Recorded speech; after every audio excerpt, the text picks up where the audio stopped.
Tuesday, June 9th. This is EVE 2020. I am Matterall. Let's talk about EVE Online. Make a quick adjustment. There. All right. Looking at the PCU. Looks like it hit 34,500. That's pretty good for a peak.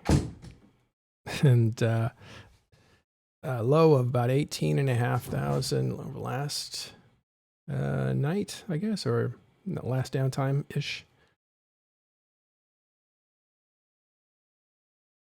Yeah, so we're back down to the 30s. We were striking at 40, and that was pretty exciting. I don't know why that's dipped. That's the PCU, so maybe people are, I don't know, going back to work after the COVID scares.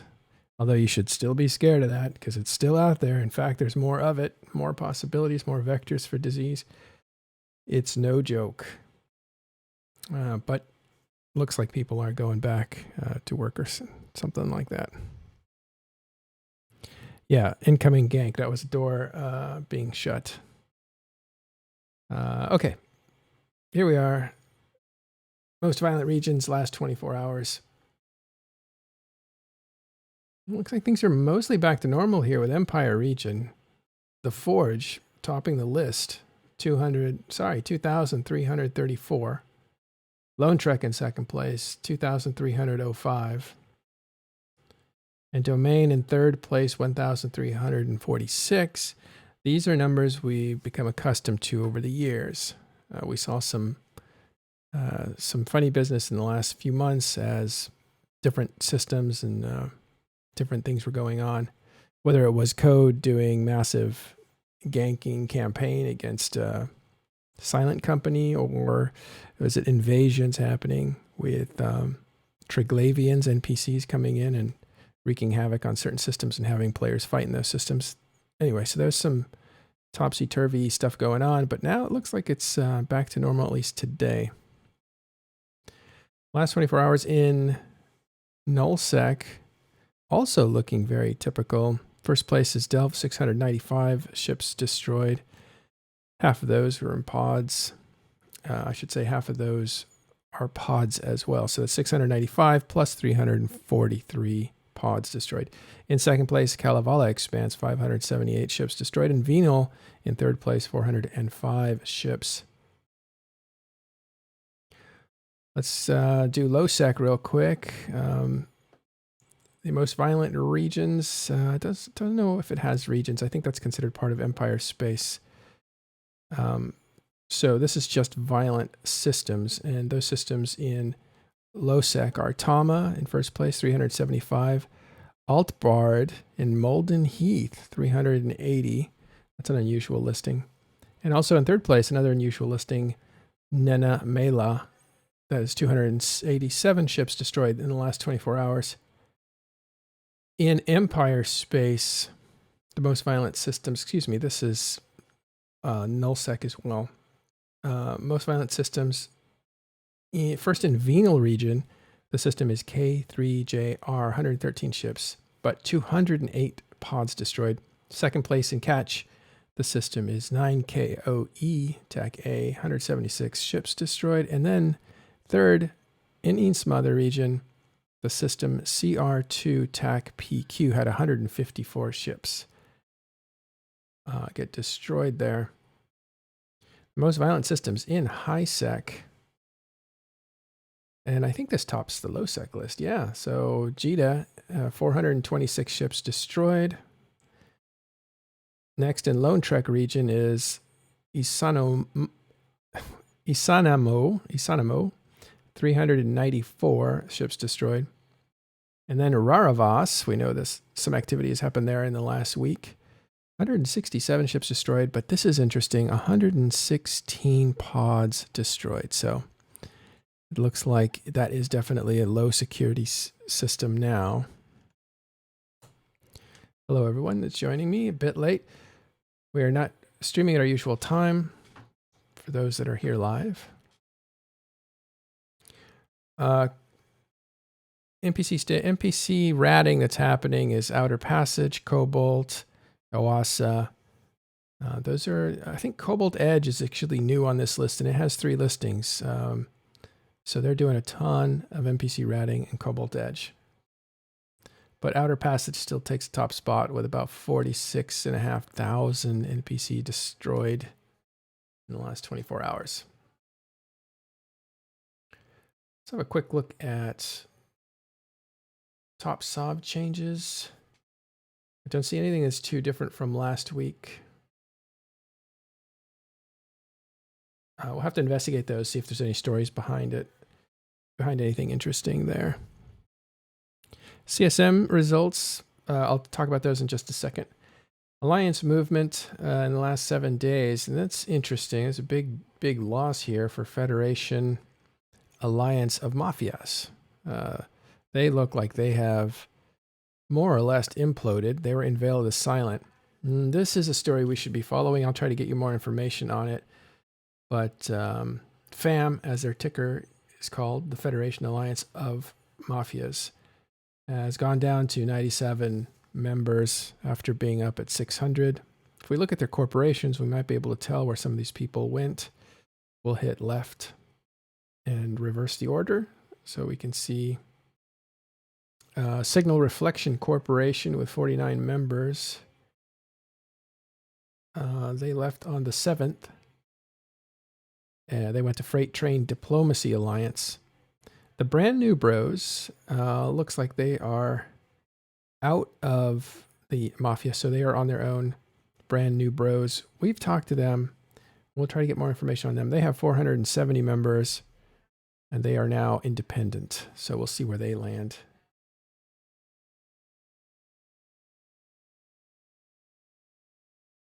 The MSN, again, registering 350 members lost. We don't know. I think they might have ended up with a group in the south. So MSN was a Chinese group in the north, was allied with Triple V and the larger PanFam or PandaFam coalition. They had some infighting, I believe, and they fractured, and a group of them went down to the south, which is where the enemies of MSN were, and probably joined Ranger Regiment or Dracarys or something like that.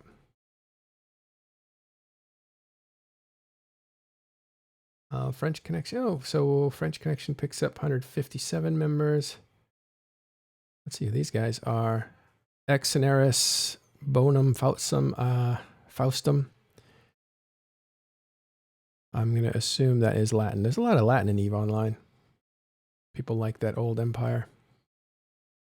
All right, let's move over to Killboard, see if we can find some interesting stuff at the 10 billion or more mark for value.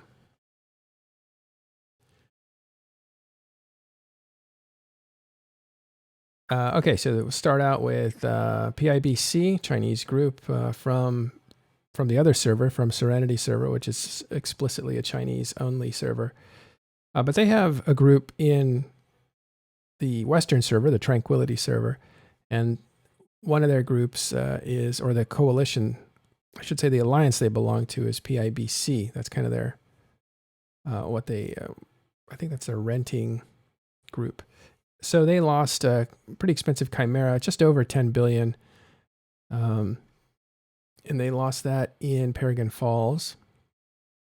Ooh, and YTAC 2 ANO, that's a famous border system in Fountain. Famous because it borders Delve. So Delve Fountain border is YTAC 2. Lots of stuff historically has happened in that system. And it looks like TNT, the Tactical Narcotics Team, lost a jump freighter there to Deep Exploration Projects and Programs Group. Puli Radai, great name, lost that. Let's actually have a look inside. Now, jump freighter is expensive anyway, but yeah, it looks like this was a supply run with a lot of drones in it. The ship alone is about 80% of that kill, which was only 13.26 billion. In Wicked Creek, Tactical Supremacy loses a Fort Azar, worth 10 billion. That goes down to Legion of X Death.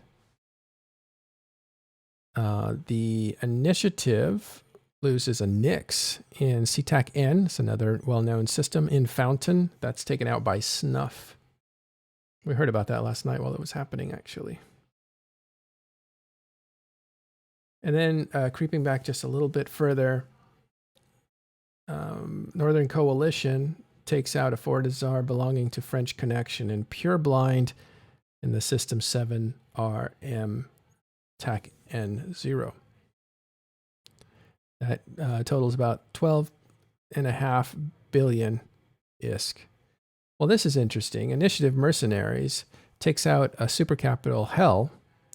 That's a super carrier for Minmatar race, and that is taken out in Iridia that belonged to Losecnia Schulpen. So it's unusual to see them become the victim of an attack, but maybe it was a bait trap. I've seen them. I've been in NC when we baited them out, took out, I believe 2 Hels. Oh, I forget. It's a long time ago. I actually wrote an article about it because I broke down the series of events minute by minute, and I explained what a high level bait gank looks like, and I broke it down for new players so they could see all the callouts and interpret all the language that the FCs were saying. And I also explained how one of the Nixes got away and why they were doing certain things. And it was a really cool little article. One of my first articles, actually. It's called Bait Trap for Newbros. It was on EN24. If I can find it, I'll put it up. But that was an experiment to say, like, well, maybe I can break open some of this high-level gameplay by interpreting what FCs are saying in these really tense little situations and interpret events. I'll see if I can find that for you guys. All right, that's about it. I think we go into June 7th. I think we went over Silent Company losing Tyra last time. Yeah, so check out yesterday's program for some of these other kill mails. Timer board, Ashra Khan. Oof. 17 minutes away from a timer in Scalding Pass, ARG. We've been tracking this one as of yesterday, so we'll see what happens there. And Pureblind, the conifers, have something coming out in a day and a half. RQH TAC in Pureblind has an iHub.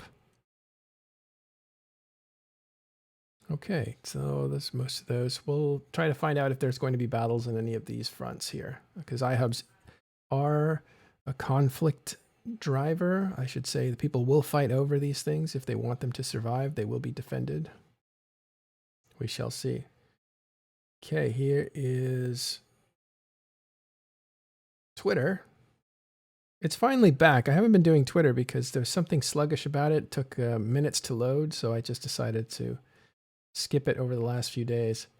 But we can see CCP here is, we're in love with this gorgeous screenshot from the events in Rorovas, and that is the event was that Triglavians changed the color of that sun from a blue to a red, and it comes out as a purple. Very nice looking.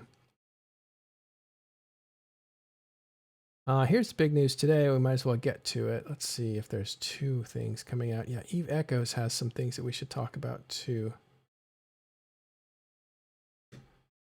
But first, lightning strikes. Now, I thought this was live today. Can that be? Let's see.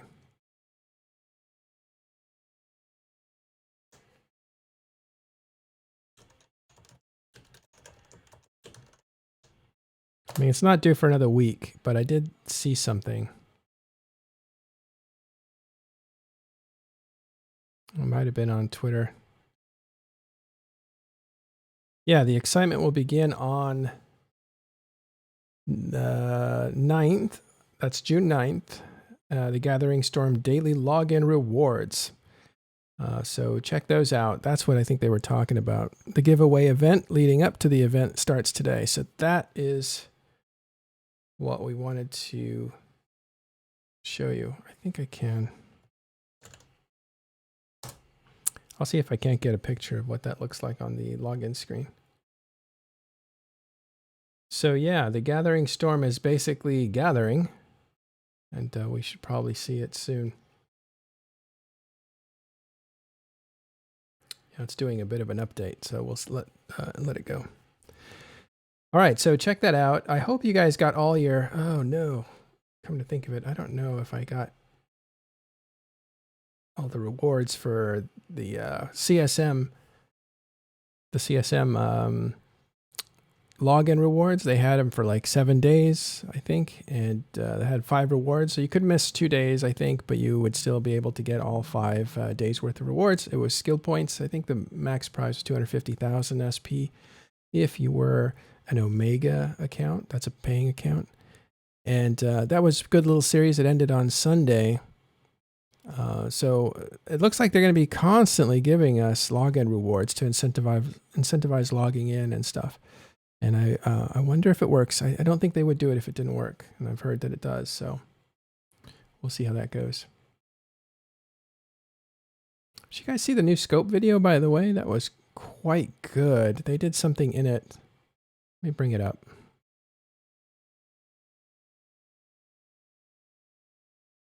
They did something in it that I really appreciate. I'm not going to roll the video because it's stroby on this Mac side of things, but I will take you to an area that I liked a lot. And that is this part where they depict life on the planets. And they talk about the baseliners, or basically the NPC humans, the ones you never see but you hear about. Like EVE Online players are these immortal gods that are capsuleers. If they die, their memory is sent over to a different pile of flesh, which is a clone, and they are basically reincarnated back in the way that they looked. So you never die. You're immortal. And that allows you to fight over and over and over and over again. Of course, all your crew members in your ship, they die, theoretically. And so this was something they did, I think, back in Quantum Rise, which would have been about 2008, 2009. And that is they show some life on the ground, news reporters talking about on-planet attacks and stuff like that. And they've kind of, when they had Dust 514 come in, they kind of exported all that, hey, remember people live on the planets thinking.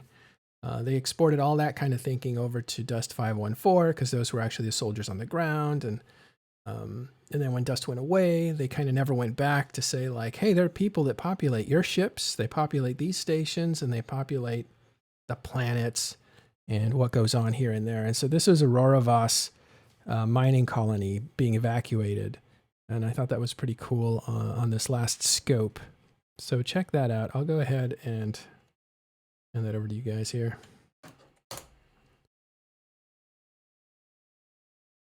Good stuff coming out of the producers of these videos there.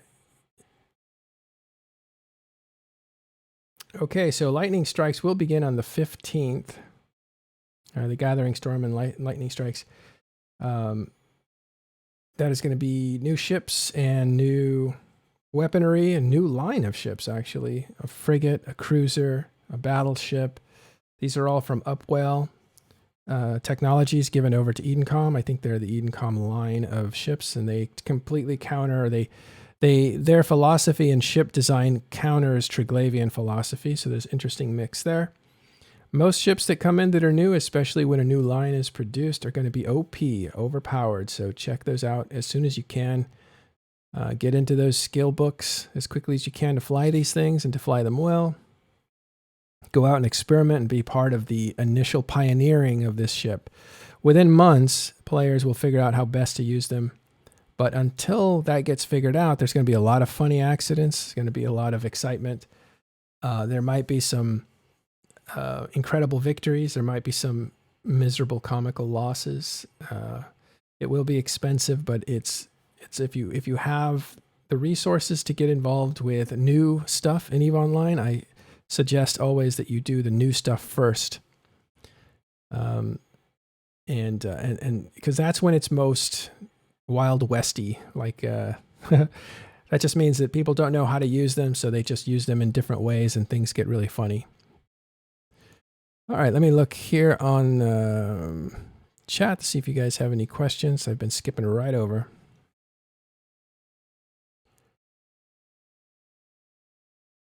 Open Comms is not on break, so I'm going to answer this question from Nameless Assailant 9. He says, is OpenCom still airing, or are they on a break? No, it was not well communicated, but OpenComms is still airing on their own channel. They have since left INN. They are no longer on INN. On Friday night, they are on their own channel called OpenComms. So look for them by name on Twitch on Friday at, gosh, I don't know what time it is, UTC, but it's Eastern Time, 11 p.m., Pacific Time, United States, 6 p.m. Sorry, that's 9 Eastern Time. They finish at 11 p.m. And now they can go on as long as they want. Dirk McGurk, Drayden, and the guys. They don't have to do a hard stop at 2. They can, play music that they want and all that other stuff. Although, one of the reasons that they left INN, I believe, was that they wanted to be able to play music without restrictions, because INN was restricting their music because because of monetization of video once it's recorded and all this other stuff. And so that was one of the restrictions. That was one of the reasons they were like, let's just do our own thing. We won't worry about that sort of thing because we're not monetizing anyway. So we'll just put the stuff out. Doesn't matter. But now Twitch recently has been hit with strike laws or whatever they are. The music industry is putting pressure on Twitch to say, you want to use that music, whether you stream live or whether you have it recorded, we want a cut of that money. So you need to give us that money.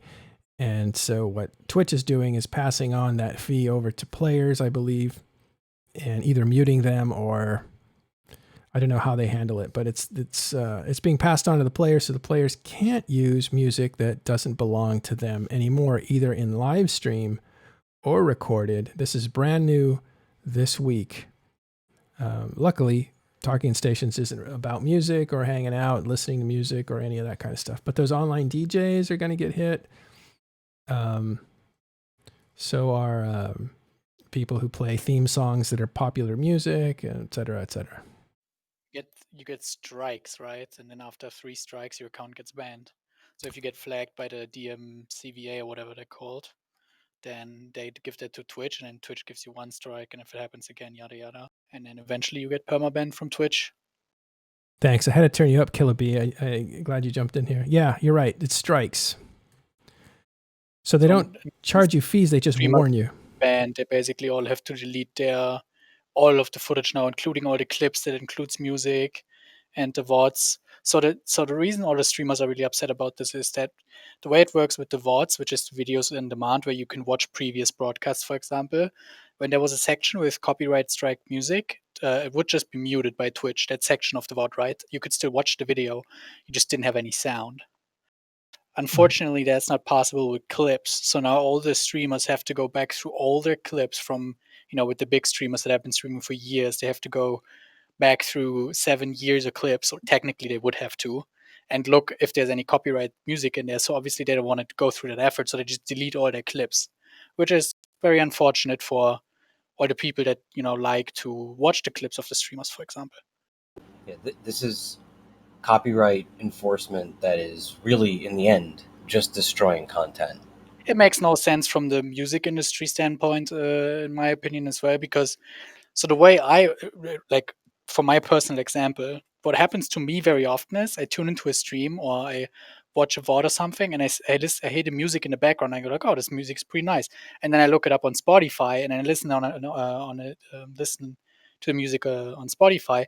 And as soon as I do that, they get their money anyways, right? So it really makes no sense. I have no idea why they're doing it, to be honest. Yeah, it doesn't make sense. No one is making a playlist of Twitch clips so that they could listen to music illegally, with the stream in the background. It's like, I'm going to listen to all these songs, but I don't want to pay, so I'm going to use Twitch clips. Like, that's insanity. Well, all it does is bring people to the music, and now that's not only is that avenue being cut off, but all of this content that these streamers have, they literally have thousands upon thousands of clips. They cannot go through them. It's not practical or possible in any way. They just had to delete them. It's typical though. It's because these big music studios like Universal and all these the other they're so old and so what's the word? I don't know the They're word for it, but basically, backwards. yeah, they just don't really They don't understand understand. anything, so that's why they just want to get rid of it. Well, You know, so here's the way that they might look at it from their perspective is Amazon and Google both own the streaming platforms, and Microsoft, major companies, major income. They're saying, look, your streamers can use the music, but you got to pay us because we pay the people that make the music, etc. And so they're saying, we want our cut. If you're going to have DJs putting out DJ music, if you're going to have people streaming to country music, if you're going to have electronica going off while somebody's playing a game, like we're going to get our cut. So you guys need to pay us. And Twitch and YouTube might be saying like, no, instead what we'll do is just not allow our users to do that because we're crowdsourcing them. If we have to pay their fees that they incur for us, it's going to be a losing proposition. So instead we'll say, don't do it. And if you do, you can't use our broadcast system anymore. And so this is business getting in the way of content, frankly. Absolutely is. Yeah. Business getting in the way of content. But if you look at behind the scenes, everybody's making money, a little bit of money. The people who are producing the shows get like the littlest amount. But this is a fight between these two groups that want their cut for creative content. Now, I agree that musicians should get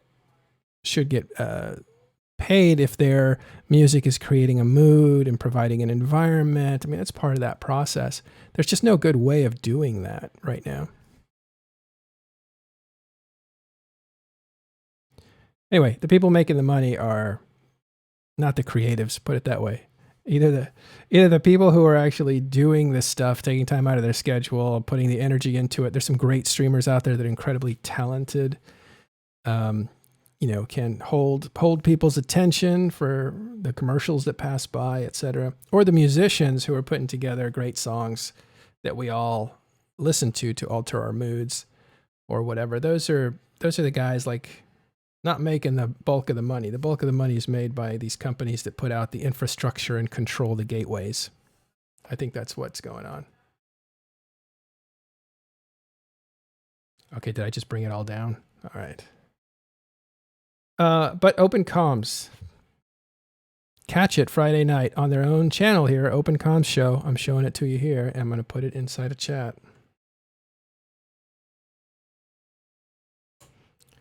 At their usual time. It's actually quite cleaned up too. They redid their whole look, and it looks pretty sharp. I think Talking in Station needs a cleanup, right? We need to make this look a lot better. Just black screens and URLs.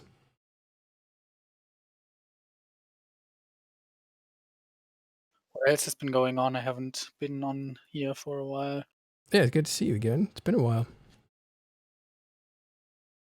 Let's see. I did want to talk about CSM real quick.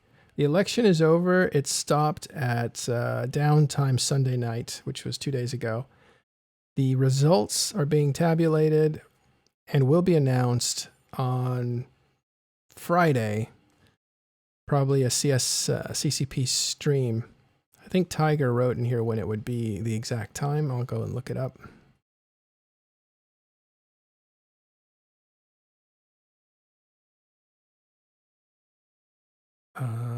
Do you know when that would be, the exact announcement time? They just said Wednesday. I don't know. Wednesday. I've been hearing.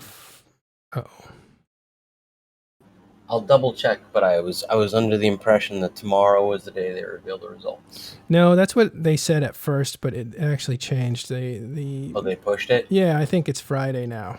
Let me check. I have it on.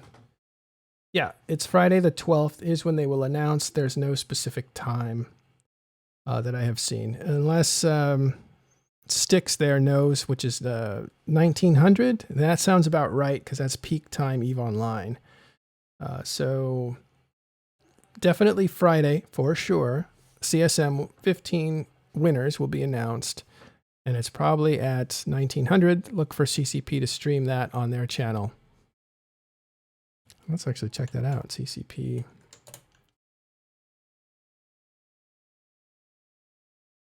They have a schedule, and I don't know if it's on the schedule. Yeah, it's here. The all you need to know post says here it is. 12th of June, which is Friday. Yeah. Voting announcements. That's there. I put the link in Twitch chat. Thank you. You'd think it would be on their schedule there. Yeah, the timeline says 12th June, CSM 15 reveal. Yeah, we had heard it would be Wednesday at one point, so I might have said that. I want to correct that and make sure that people know it's Friday, but it doesn't say what time. We assume 1900s, usually when CCP streams.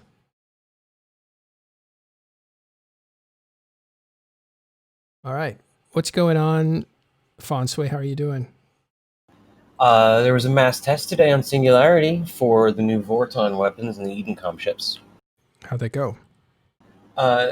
Pretty much as expected. Well, there was one unexpected thing. There was also these ships were introduced on Singularity related to the firing of the weapon that was causing clients to crash. People had avoided it by turning certain graphic settings down. They attempted to fix that bug today, but players were still crashing. So that was a very important part of the test to make sure that had been resolved. So now they'll be able to figure out what's going wrong and fix that. The Skybreaker cruiser ship got its skin. It's no longer just all flat black. Mm-hmm. And yesterday, Rise updated the weapons, gave everything about 5% more damage, 5% more application in all 3 different application attributes, and like tripled or quadrupled the capacitor cost of running the weapon. And the 15% damage skill Vorton power amplification was fixed because that was broken on Singularity. So everybody got a whole bunch more damage, because I know that the damage was a concern on this, the individual target damage. As far as performance is concerned, we the players can't really assume anything from the Singularity test, because the Singularity hardware does not match the Tranquility hardware. Actually, the Singularity hardware is Tranquility's old hardware. When they upgraded Tranquility a couple of years ago and bought all new stuff for it, the server that was previously running Tranquility became Singularity. So we did see some time dilation during the test at some point, not the whole time. But that doesn't mean that there will be time dilation on live. This was Did they fix the thing where 20 of them shoot, the server crashes? Or they all did get DC'd, rather? The disconnect was related to a graphical bug that was related to the gun firing, and they thought they fixed it, but they didn't. So now, well, maybe they fixed one thing and there's something else. But they have a lot of data. The ISD team that was there and the CCP devs that were there said that, like, you guys don't even have to submit bug reports for the crashes. Like, we've got so much data now because you came. So they really appreciate our help.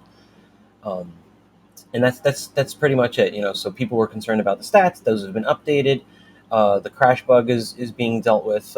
It's progressing, and I'm sure everybody. In chat, does that new weapon hit only enemies when ships are mixed? No, it will random select from all valid targets, and friendlies are valid. What it will do is it will obey your safety settings. So if you are in Empire space and you have safety green, it will never, ever, ever do anything to give you a suspect timer. If you are safety yellow, it will never do anything to get you a criminal flag. If you're safety red, it'll shoot literally anyone. It'll shoot drones, it'll shoot structures, fleet mates, you name it. There is actually one potential issue with this, because if you take these ships into Abyss as frigates, then they will hit each other, which causes a capsuleer combat timer, which prevents you from going back into Abyss again after you leave for 15 minutes. Oh. So I think that's something that has to be resolved. Like, if you take one of these ships into Abyss, you can only do one site, and then you have to wait 15 minutes by design at this point. So I imagine they're going to do something to address that. That's pretty much the update on that. These are coming in hot. Everybody who's logged in today got got one of the skill books. There are going to be some more that are distributed to us, so make sure you get your 5 days of login during the Gathering Storm event over the next couple days. So that's what started. You did say they buffed them a little bit, right? The damage and the application. Yeah, 5% more damage, 5% more better explosion radius, 5% better explosion velocity, and 5% better damage reduction factor on the explosion itself. Okay. But the capacitor cost of all of them was like tripled or quadrupled. Okay, we'll see. Because they were pretty underwhelming Yeah. when we tested them in large scale. So So maybe I'll ask you're Mason and the right. craft team to look at them again. Put the The buffs issue again. that I personally have with these is that this is a multi-target weapon. It does not reach its full potential or even a fraction of it unless you're hitting multiple targets. However, any ability to improve your application versus multiple targets does not exist. There's no tracking computer, guidance computer. There's no rigs. There's no implants. There's no regular boosters. There's only the limited boosters. None of those things work for these weapons. The only thing that can help you improve application is a web or a paint, and those are single target. So here you have a multi-target weapon system that can't actually improve its application in a multi-target setting. So I think that that's something that deserves to be addressed. All right, so they tweaked the ships. They made them a little more powerful. The skill books can already be found on Tranquility, so you can start skilling already. Is that correct? Yeah, you can start training the base skill for the weapon right now, which is a Vorton projector operation. It's a rank 1 skill, so it's very easy to train. It'll train very quickly. Only level 3 is required for all unlocks. So you could train it to 4 or 5 if you want. You get 2% rate of fire for each level of skill for a total of 10%. But if you want to just unlock things, you can train it to just 3 and then move on, and that will allow you to continue. Well, that should mean that people can get into this stuff pretty quickly. Mm-hmm. Yeah. So and I guess I should clarify that they didn't modify the ships, they modified the weapons and the ammo, although that's kind of a pointless distinction because these weapons can only be used by these ships and these ships can only use these weapons. So really they're effectively one and the same. That's a good point, but it's nice for you to be thorough. What do you guys think some of the scenarios are in which these ships will be handy? How should people play with them? That's a Killah Bee. He definitely. He ducked. He's here, but he's muted. Probably taking a call in real life. I guess when we experimented with it, we threw out some scenarios in which this might be good. Do you think that all those scenarios still make sense? Going after logistics, using them in Abyss, these kinds of things?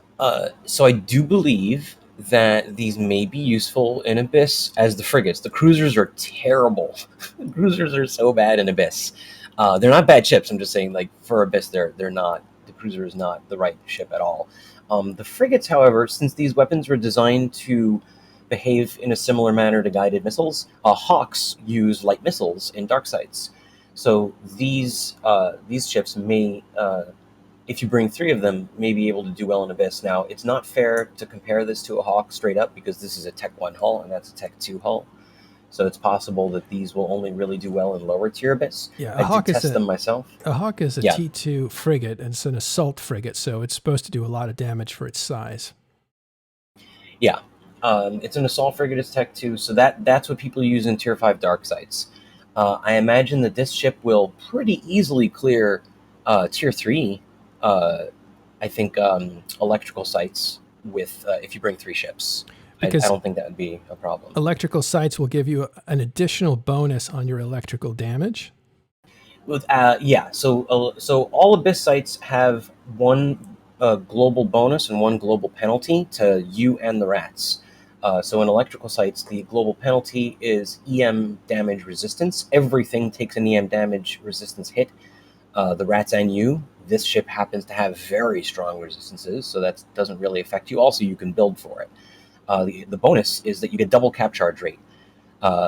In addition to the fact that this weapon does half kinetic, half EM when you use the Tech 2 ammo. So you're doing the EM damage in sight with the EM, resist penalty, and you're getting double capacitor. So 3 of these in a Tier 3 electrical site should be able to do very, very well right now. And when there are Tech 2 hulls in, who knows, a few months from now, then you may be able to even take them to Tier 5. I can't project because that's so far away. But right. That's a potential possibility. So question from Carnage Rose says, can it solo a T1? Yeah, it can. I've soloed a bunch of T1s in it. I wouldn't recommend it though. It's kind of pointless because like the lower tier you go in Abyss, the fewer rats you have, and the fewer rats you have, the less damage this thing does. This is not meant. It's like it can do tier 1, but it shouldn't. It's probably most at home in tier 3 where there are the most enemies right now. I see. So tier 3, a frigate can take on a tier 3, is what you're saying. Well, yeah, you'd need 3 of them though. 3 frigates. Oh, I mean, frigates could take on tier 5. Like people use hawks in tier 5 all the time. They just take 3 of them, not 1. I see. But if a guy's playing by himself, for instance, you wouldn't take this past a T1? Yeah, I think this would frequently die in tier 2 alone, as in a single ship. A single player can run 3 ships if they wish. I know a number of people do that. Hateless does that, Locoval the Nub does that, in Abyss. Both of those guys are well known for this. So if you want to triple box these because they're fun in electrical tier 3, that's great. They're going to be kind of expensive. There are easier ways and cheaper ways to do it. Hopefully their price will drop. Hopefully we'll see Tech 2 hulls, and hopefully they'll end up in tier 5. Yeah.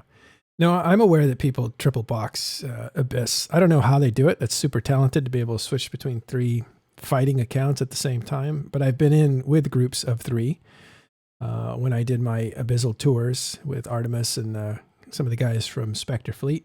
They're showing me around what that material was. I'm just asking questions in a way that people might want to know them from the get-go, I just dated myself with that slang, but from the beginning, from the start, like if they're playing alone, for instance. Yeah, so Team Mockler in chat is saying that he believes this is meant to remove the Deathball fleet tactics. Mm-hmm. And I can say that I think it's pretty obvious that the intent behind this is to shake things up and cause people to try to fly differently than they were flying before. This definitely will change things. I don't know how they're going to be used. I really can't even speculate. Like, perhaps people will make it. I know that Pro God Legend is talking about entire fleets of them. I know that other people are using them as an element of a fleet that could be used to disrupt the enemy fleet as opposed to outright kill them. Yeah. You know, if you can muddy the waters, and if everybody's taking hits, then the Logi, gets spread thin and confused. It also brings everybody's general HP level down, so it's easier for another fleet element to snipe, to alpha down. Yeah. Right. So again, people don't know how to use these yet. They haven't tested them out. There's a lot of theoretical work going on, but when that actually hits the application part where people do it and find out like this was a good idea, but it doesn't work as well as we thought, or this isn't any better than these cheaper ships over here, so let's just use those, that'll start to work itself out. But initially, I think CCP likes to give a ship its day in the sun, especially when it debuts. You don't want to debut, work really hard to make something really neat, debut it, and then have nobody use it because it's just not very attractive. So I think a lot of the strategy for CCP is to let a ship come in overpowered and leave it there for a while. You'll remember this Veeple, when that came through, that was overpowered for like a year or longer, 2-3 years. They nerfed it and they nerfed it again, but eventually it got back into the ecosystem where it had a place, but it wasn't a dominant ship. But look for this one to be dominant for a while. They're actually very directly supporting its moment in the sun with the Vorton booster gift box, which has limited time boosters in it, specifically for the Vorton guns. So for like the first month or whatever that this ship is around, it's going to have special boosters that give it 5% damage, 5% application, 5% range. Oh, wow. More evidence that they want this ship to have a nice debut. To answer Sticks in chat, he asks if I think they may change it to not shoot fleet members. That's possible. We can't rule that out. They may decide to do something like that. They may decide to make it not hit fleet members in certain situations like Abyss. Well, that would change the nature of this thing, right? Because it's like a smart bomb. One of the deadly effects is it's powerful. It has a multiple targets at the same time aspect to it. It's not a radius damage, but it is multiple attacks. But it kind of works as a smart bomb in that you don't want a bunch of these things just firing off all at the same time, because it would eviscerate any enemy, especially if your guys were immune to that sort of damage. So one of the things about a smart bomb is that you can you can explode them in a radius and capture everything in it, but you're going to capture everything that's friendly as well, and that keeps people from using them in a big ball to some degree. What you can also do as an advanced tactic is put your defenses up against the type of damage that smart bomb does, and that gives you a certain window of opportunity to create a ball of damage without killing your battleships. Again, it can only be done with battleships that have the tank for this. And that's what you, that's what's, there's different names for this sort of tactic, and it's used for different reasons, but that's a tactic that you use for smart bombs. And if you were to make your ships immune to damage from these smart bombs, so they wouldn't need to tank for them and have only a small window of opportunity to use this massive explosion, then you would see that tactic used all the time. I think it's called pipe bombing, when you sit and wait for a fleet to fly into an area and then you unleash all these bombs. It was also called disco battleships, because you had different types of bombs that would just explode so that the incoming missiles would blow up and never be able to damage your ships. There was Initiative, I think, initiated that in 2012 or 11. There's different uses for these smart bombs, basically. But if your guys were not subject to damage on that, you would see a lot more smart bomb usage. So for them to take away the ability of this lightning to strike back at your own guys, I think would make them incredibly overpowered. But who knows? We shall see. Yeah, we'll see what they end up doing. It is important to note that this weapon system obeys your safety settings in Empire space. Like, that is an important note. It won't get you concorded if you know how to use your safety. Okay, smart bombs will not do that, so that's already different. Yeah, if this you use is a smart weapon. If you use a smart, well, yeah, funny, because smart bombs are so dumb. If you use a smart bomb, yeah, smart bombs are neither smart nor bombs at all. That's true. But if you were to ignite a smart bomb around your ship near a gate, you would get targeted by the gate guns and destroyed. So there's no safety on smart bombs. So it's neat that they're already making adjustments on this thing. Yeah, it's called firewalling missiles. The doctrine was called disco battleships or something, but it's called firewalling, and that's when you explode smart bombs around your ships, and any incoming missile takes the damage of that explosion and blows up before it's able to hit your ships and do any damage. It was definitely a tactic for a while. See, we'll see where these things end up. They're obviously still looking into balancing them. Since these were designed after the guided missiles, which are long range and slightly lower damage, we may in the future see another version of these weapons designed after the unguided missiles, which are shorter range and higher damage. I mean, traditionally speaking, every single weapon system has that long range, low damage, and short range, high damage variant. The first departure from that was disintegrators, which kind of cover everything to a degree. So it's possible that we may see another version of these weapons at some point in the future that do more damage and sacrifice range. I'm going to see if I can find a video of that. I think here it is. Initiative Firewall. This is a tactic they developed. I don't know who the FC was that developed it. But you can see they have... If you look for Firewall, you're just going to find the skin. You can see they're doing a ton of smart bombing around these battleships, and then as the missiles are coming in, the missiles aren't able to reach them. So this was a demonstration of that technique. This has gone away, as you can tell. This was a while ago. This was like 2010. Yeah. I remember watching this video at that time, actually. What's that? Back with the old missile mechanics. Yeah, this is no longer... so you can see these missiles coming in here. Sorry about the strobing. It's...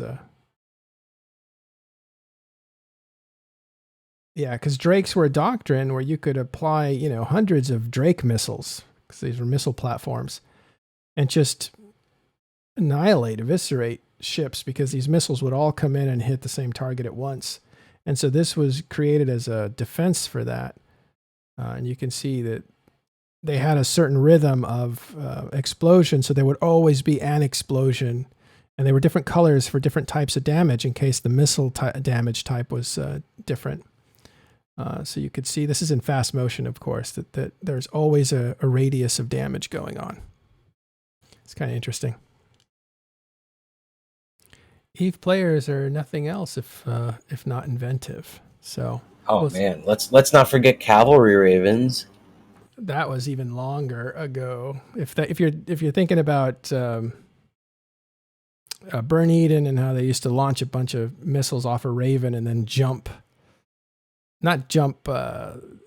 move, but they would move forward while you're firing. Yeah, and if you math it out right, then you can cause a bunch of volleys to land at the same time. Yeah, which creates massive alpha and prevents Logi from reacting. Yeah, so you would shoot 5 missiles, and then you would fly in the direction of your target, and you're flying at the same speed as your missiles, so then you launch 5 more, and now you have 10 missiles sitting on top of your Raven, and then 15, and then 20, and by the time you get to the ship, you have 30, 40 missiles hitting at the same time, and that would just wipe out anything that you were aiming towards. That don't work no more. No, that's long gone. So is the Firewall long gone. Missile mechanics changed, I guess. How's it going, Seraph Padican? Not too bad yourself. Good. Haven't seen you in a while. Just jumped in halfway through. Yeah, it's great. It's good to see you again. I've seen you bouncing around. Did you take a break or something? Sort of. Coronavirus screwed me up. Oh no. How long were you down with that? I was at about 2 weeks with it, and then because of some real life reasons, I wasn't able to access my PC for about 8. So yeah, thank you, Corona. I'm sorry to hear that. That must have been just miserable. I'm glad you're fine. You're fine, right? Yeah, I'm fine. Nah. Okay. Yeah. Well, we're constantly talking about it here. I talked about it today. We used to have. What did we call it? Quarantine in stations, where we would just take an hour to talk about health repercussions of it. We talk about the epidemiology. I'll try to say that. But we got it right. Did I about what the disease looks like, what to look for, and that sort of stuff. And it's all mysterious, and it still is. But there's more information on it now than there was back then. But we try to make awareness of what it was, what effects it would have on society, and that sort of stuff. You can see those on our YouTube channel, Quarantine in Stations. Check those out. We talk to doctors, we talk to nurses, we talk to people on the front lines of fighting it. And this is within the first week of it really becoming a big issue, is right about the time that the country was shutting down and that sort of stuff. By the way, Talking in Stations also does politics. We did Super Tuesday, we did the second Super Tuesday, and big election stuff, because again, that has societal implications. And then we're also doing uprising in stations now, with a lot of the protesting and uprisings that are happening, not only in the United States, but now through sympathy in other countries as well. So we tend to cover EVE Online because the way we see it, it's a virtual world that has societal implications with psychology and anthropology and everything else. But we also reflect on the real world to use these same great brains that we have to talk about some of the social implications of things that are happening around us. We do keep all this stuff channeled out for people that really want to focus on just the EVE Online stuff and don't want to stay, want to go to EVE to escape. So we'll talk about everything, but we won't shove it in your face. Yeah, that's why it's called a different show.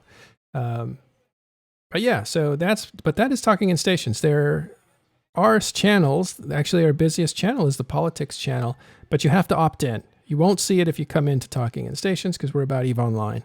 But if you want more out of this place, the Discord, there are channels that you can select that will allow you to see things that are opt-in only, like real life stuff. All right. That's pretty much it. Do you have anything else that you wanted to bring up, either of you guys? I think I got it all out. I mean, obviously, invasions progress. We're expecting new content all the time, changes at any given point. We're not quite sure where it's heading still. We certainly don't think it's up to a fever pitch. The Triglavians have 2 systems. Edencom has a gazillion, I think.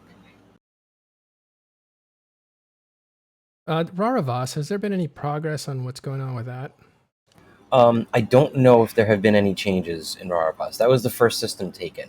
Yeah. So it's possible that the focus has moved on from that for now, and it may return to that later. I'm not saying abandon it. I'm not saying stop watching. We have no idea what's going to happen. It's possible that stuff could heat up again. But for the moment, the focus is elsewhere on further systems that are entering into stellar reconnaissance. I would say if anyone is interested in changing the face of Empire space, then you should get involved. If you want to keep it the same, join Edencom. If you want to see things change, then join the Triglavians. If you don't like Sinojammers in random low-sec system Empire systems, then don't help Edencom because they're putting out Sinojammers in random Empire low-sec systems. Do we have a breakdown yet of how many people fight for the Triglavians and how many fight for Edencom? I don't think those numbers have been provided by CCP, and we, the players, certainly can't really collect that easily. Organizations that have sprung up. I know that Ashtarothi is running the Kybernauts corporation using the Triglavian Initiative Discord, which I will link in Twitch chat now. There's also an Edencom Discord, which I don't have a link to, but you should be able to find pretty easily. Oh, Edencom. Yeah, I haven't seen that one. Try to find that. Yes, and then Carnage Rose has linked Kybernaut.space, which is the website that he and Ash and mostly he himself has been working on to be the source of information and not just information, but community for the Kybernauts who are supporting the Triglavians. He has put a lot of time into this, and it's super cool. You guys should definitely check it out. So right now, there's if you click the Invasions link on the top, then you'll see the tracker that shows all the current status. Yeah, we are constantly working on more and more tools. This is hopefully where the Triglavian home base will be offline, so you can see where to go, what to do.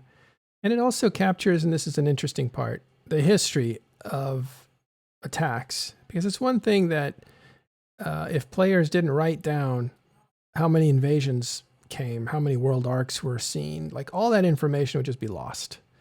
CCP doesn't track that. So until now, those ARC fellows, Haria, Haridimato, and I don't remember, I should remember the other name of the author, but that's the one that I remember. Their paper documented all the invasions from the start. But at this point, Ash has actually taken it upon himself to be the chronicler, and he is making a point of recording the happenings and the goings-on of Chapter 3. Because when it is over, I don't know if we are ever going to see something like it again. Yeah. Right. And that's something that, as a kind of a historian news personality for EVE, is so valuable to go back and to piece together a story. You need pieces of information. You need clues. For instance, I was just looking at something on, I think it's Amazon Prime Video called The Black Death, and it's a great lecture series, and there's I think 25 lectures on the Middle Ages and the Black Death, as it was called, both bubonic pneumonic plague and even the septic plague, and anthrax and whatever else was hitting at that time, and they really break down how their analysis of the situation as it was changes because they find a bit of information that makes it new. So that makes it a whole new theory, as opposed to thinking it out and saying this is logically what happened. What they do is they find how many people made wills that month or that year, and that informs them like how many people are dying at that point. So all these clues that historians put together, this is what makes our job possible to go back and reconstruct stuff.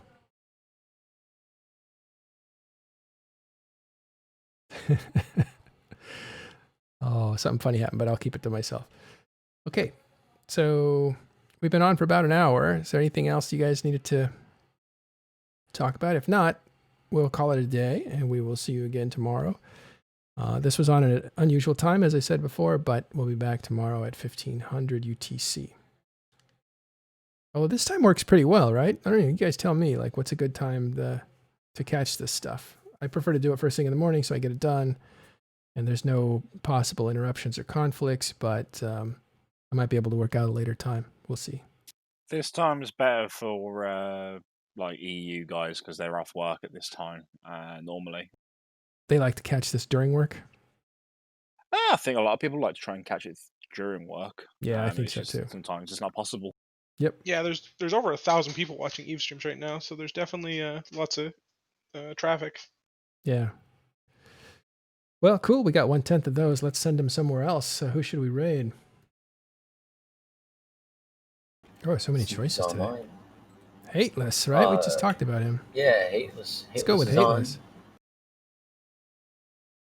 Stay tuned for Hateless. This guy is the king of ratting and not ratting, of missioning. Amazing player, really. If you're not interested in watching PvE, then you can go and watch DTM instead. He's doing a 24-hour stream. Oh, good. I haven't seen Hateless for a while. Let's do Hateless. Nice guy, good guy, and really good at this game. Oh my god. So check it out or go wherever you want to, but we're going to send you over to Hateless. Thanks. We'll see you tomorrow.